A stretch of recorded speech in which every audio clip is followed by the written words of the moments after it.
The boardroom fell into a suffocating silence, one so thick that even the air seemed to hold its breath, as Marcus Chun, CEO of Tech Central Industries, slammed his fist onto the polished mahogany table. The crack of impact ricocheted off the glass walls that framed Manhattan's skyline like a glittering electric cage. His face had turned a deep, furious crimson, veins pulsing at his temples, his jaw clenched so tightly it seemed painful. For a moment, no one dared move. 6 months. Marcus' voice boomed like thunder, vibrating through the sleek conference room. He lifted his fist again, but this time he merely let it hover in the air, his fingers trembling with rage. 6 months, he repeated, slower, colder, more dangerous. 6 months and millions of dollars spent. And you're telling me we are no closer to solving this problem? His eyes narrowed to icy slits as he scanned the room. My 8-year-old nephew could do better. The 12 engineers seated around the table shifted uneasily in their plush leather chairs like schoolchildren caught cheating on a test. Screens full of broken code flickered behind them, the digital evidence of constant failure. No one dared meet Marcus' gaze. The algorithm they had been building, one that was supposed to revolutionize renewable energy distribution, was corrupted. A single coding error had infected the system like a virus spreading through a body. Every fix created 10 new problems. Every patch unraveled something else. It was as if the code itself was fighting them. Sarah Mitchell, the lead engineer, finally mustered the courage to speak. She cleared her throat softly. Sir, we've tried everything. The bug is embedded so deep in the legacy code that... I don't want excuses, Marcus snapped, cutting her off with a slash of his hand. I want solutions. He stepped away from the table and began pacing in tight, coiled lines. His Italian dress shoes clicked against the marble floor like the ticking of a countdown clock. This company's reputation is on the line. We promised our investors a working prototype by next quarter. Do you understand what failure means? His voice rose again. It means bankruptcy. It means 10,000 people lose their jobs. It means everything I built goes down in flames. Marcus Chun was only 42, but he wore his intensity like an armor forged from the pressures of the business world. He had clawed Tech Central from a garage startup into a global empire through grit, brilliance, and at times ruthless efficiency. No one rose to power the way he had by accepting defeat. He stopped pacing abruptly and let out a bitter laugh. You know what? He turned, his face twisted with frustration. I'm so desperate, I'll make an open offer. Fix this algorithm, and I'll personally write you a check for $200 million. The engineers gasped. I'm serious, Marcus growled. I don't care the solution comes from one of you, the coffee lady, or the guy who empties the trash. I just want it fixed. The room filled with uneasy glances.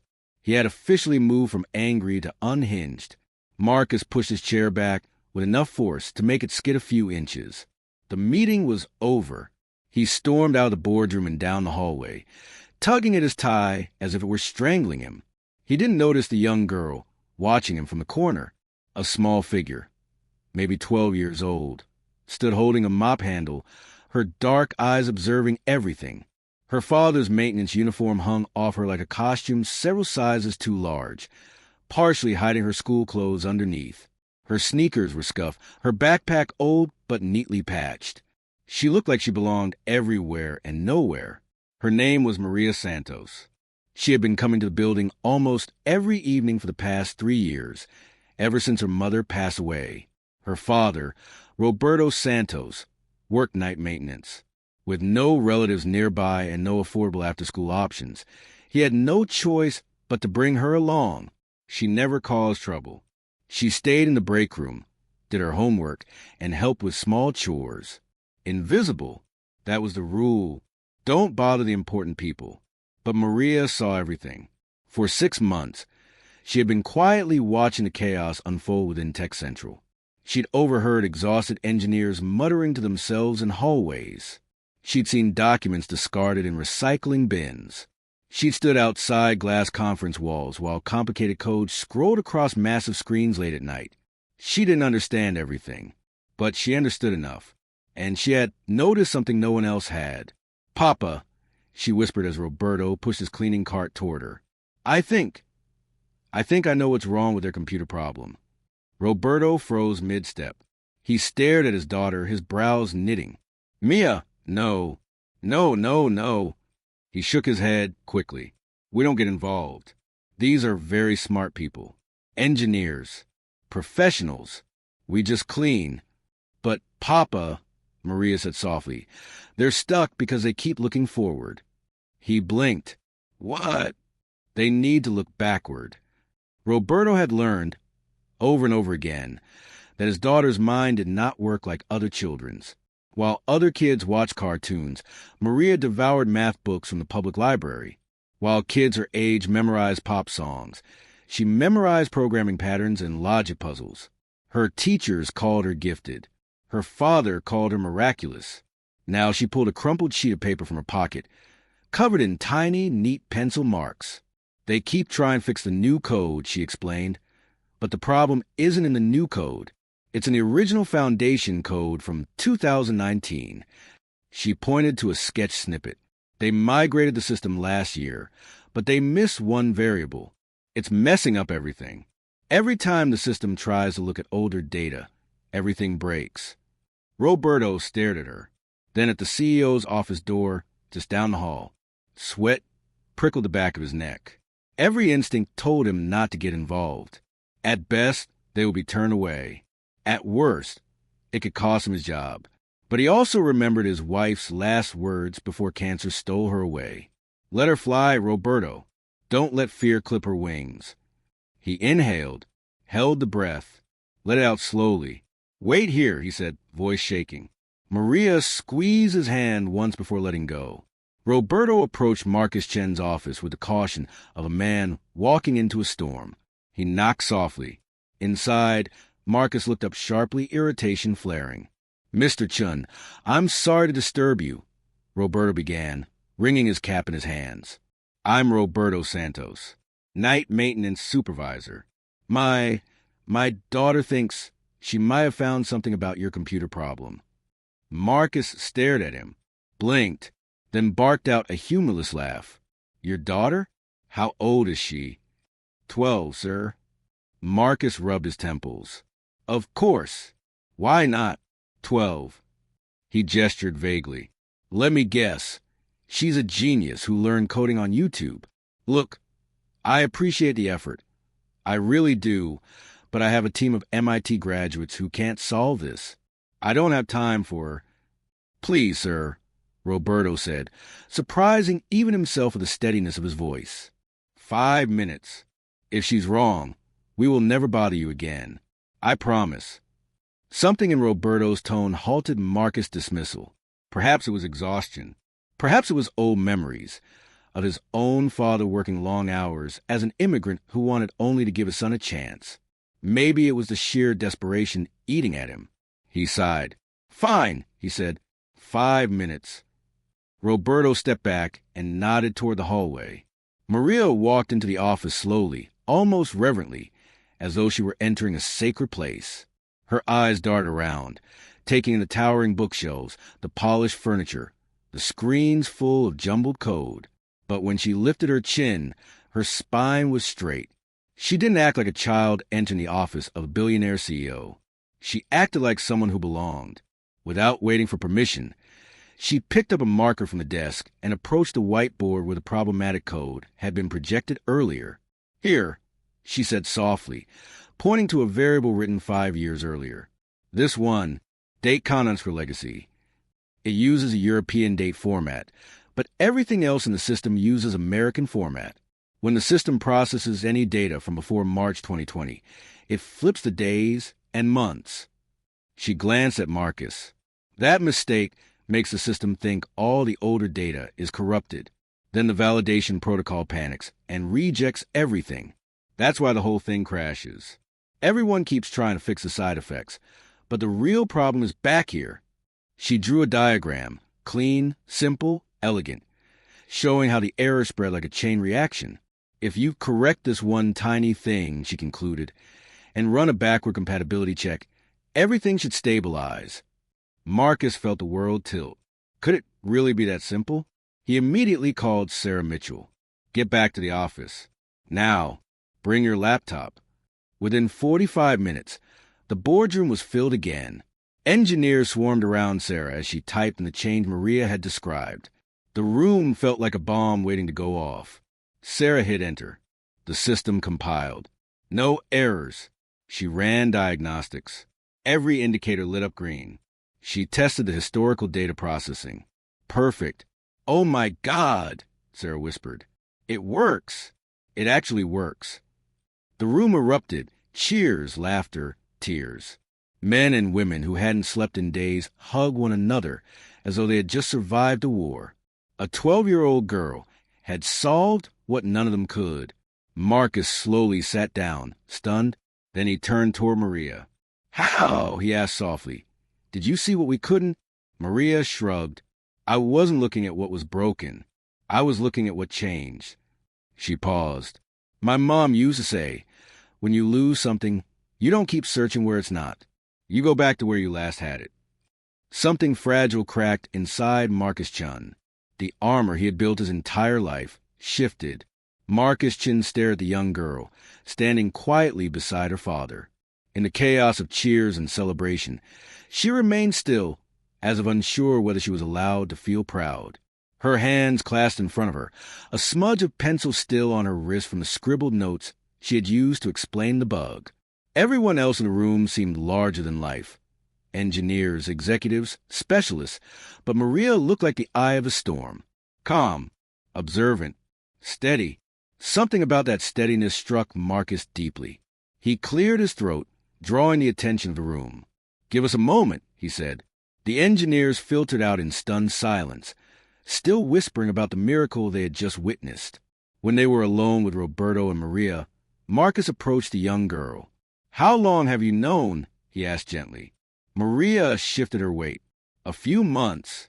I kept hearing everyone talk about how the new code kept breaking when they added old data. They kept saying it didn't make sense. But when something doesn't make sense, it usually means someone missed something simple." Marcus blinked, floored by the quiet wisdom in her voice. Roberto wiped his hands nervously on his uniform. We didn't want to interfere. I only came because she insisted. I hope we didn't cause trouble, sir." Marcus shook his head slowly, still overwhelmed. "Trouble?" His voice cracked with a disbelieving laugh. "You didn't cause trouble, Mr. Santos. Your daughter just saved this company." He stepped back then, pulling out his phone and dialing a number with quick, decisive movements. His tone was low and firm as he spoke to his lawyer, then to his financial advisor. Roberto and Maria exchanged confused glances. When he hung up, Marcus' expression was different, gentler, softened by something that had been dormant for years. "I made a promise," he said quietly. $200 million to whoever solved the problem. Roberto flinched and lifted his hands. "Mr. Chun, please. We don't want." "Let me finish," Marcus said kindly. He crouched slightly to be eye level with Maria. "I'm setting up a trust fund in your name," he said.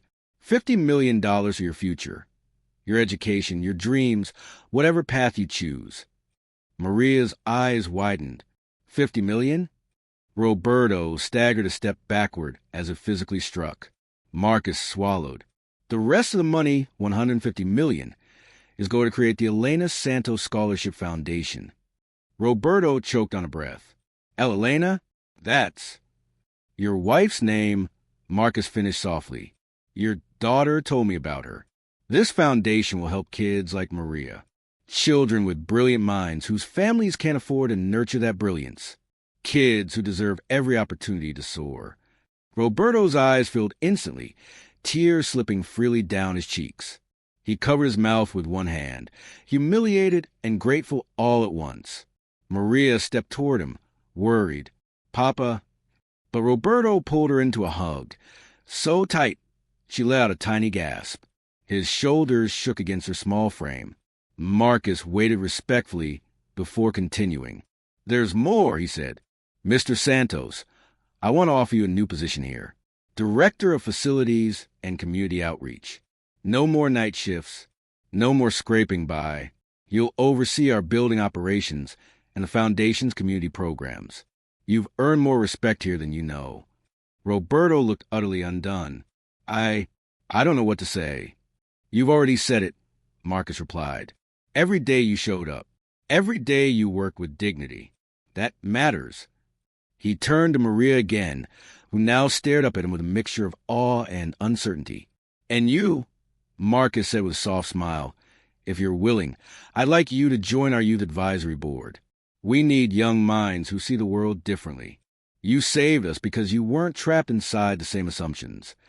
Maria didn't speak for several seconds. She simply nodded, her expression solemn, as though accepting a responsibility she didn't quite realize she deserved.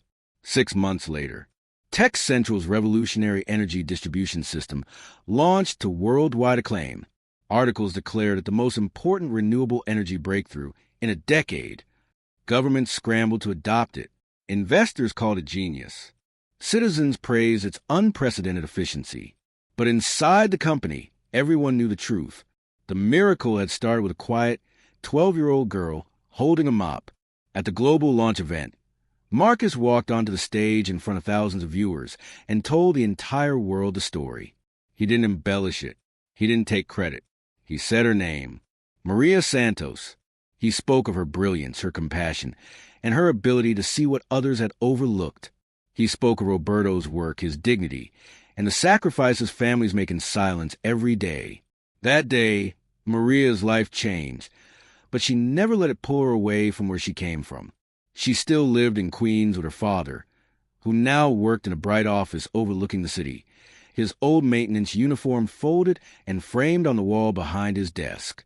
A reminder of the journey, a reminder of the humility that shaped them.